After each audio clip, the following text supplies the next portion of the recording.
For so long, successive governments in Nigeria have been consistent in virtually neglecting the rural areas, which paradoxically play host to the larger percentage of the country's population.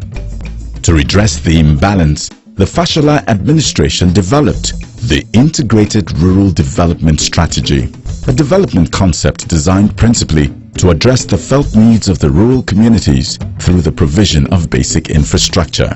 The conscious effort, therefore, has been to find out what has contributed or precipitated that need to dislocate from where there is a shelter, from where usually there's probably food, in search of life in the city. And research has shown that this has been because either food, agriculture, for example, has been largely a rural activity where there is vast acres of land to farm and cultivate. And inevitably you find people want to either bring their produce to the city to come and process because there's probably electricity there, there are machines there. So you do that community a world of good, and you do the whole economy a world of good if you take the processing facilities, you take electricity to that place. And those people do not come to become the army of jobless young men and women roaming city centers. They are engaged in a productive activity from which they will earn money. That is one. Even if they are producing food, they are processing them, and they are exporting or selling to the high-consuming urban centers. What you find also is that they want the quality life for their children. They want good education. And inevitably, in pursuit of that education, children and sometimes parents have to relocate. So what we've done as a government is to ensure that most of the services that would ordinarily attract them to the city centers are located in their various communities. It is also very, very important to know that the present administration is very, very extremely passionate about the upliftment of the activities within the rural sectors of our economy, and that is been reflected in the budgetary allocation to this ministry over years. With a full-fledged ministry solely dedicated to the development of rural communities in the state, the government proceeded to formulate and articulate an implementation strategy for its programs. The criteria for certain projects are very clear. The first being what is called the need assessment. The ministry is always embarking on what is called the need assessment. That is, what are the needs of the various communities? And when you do the need assessment, you must also draw your priorities. Which one comes first? Is it water? Is it road? Is it electricity? And of course, in drawing your priorities, you want to look at which one will be much more impactful. And then, apart from looking at which one is much more impactful, you also want to see which ones are cost effective.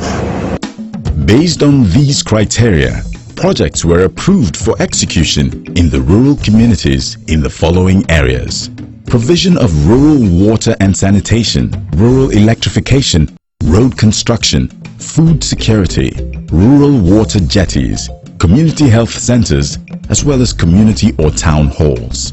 Of the 1,500 rural communities identified for development under the Integrated Rural Development Scheme in 2008, 38 have been selected, and various projects have commenced in the affected communities. They include the distribution of 60 units of transformers, commencement of 141 water projects, 10 solar projects, 32 civil works, 27 community development direct labor projects, and 51 agricultural projects. There is unmistakable connection between what we drink and the rising incidence of diseases that one can see today in various healthcare facilities across the nation. In Lagos State, the provision of good drinking water to the populace as a way of curtailing the incidence of waterborne diseases is given priority attention by the government. When it comes to water supply, The water supply is done in such a way that each community must be provided with potable water based on their population, and that is why we have different types of water supply for each community based on their population, with the goal, singular goal, that each community that is being provided must be provided with potable water. The water projects provided in the rural communities are in 4 categories. We start from even type C, which is the ordinary hand pump well, before we go to the type B in terms of improvement, that is further treatment of what comes out of that hand pump well. And later we now go to the motorized, which is what we call type A. This motorized has also been further modified. That is modification in terms of getting into the level of filtration and chemical application. And the last but the least is the provision of the micro water works. Yafi, Akpa, Keita West, Bovita, and Daddy Louis in the Badagry axis all enjoyed various types of water projects provided by the state government in 2008. The water supply scheme in Yafi is the modified Type A. Its main features include the provision of a borehole from where water is lifted to 2 storage tanks. With the aid of a surface pump, the water passes on to the pressure filters for treatment, from where the treated water is again pumped into these overhead tanks, which are fitted with distribution channels.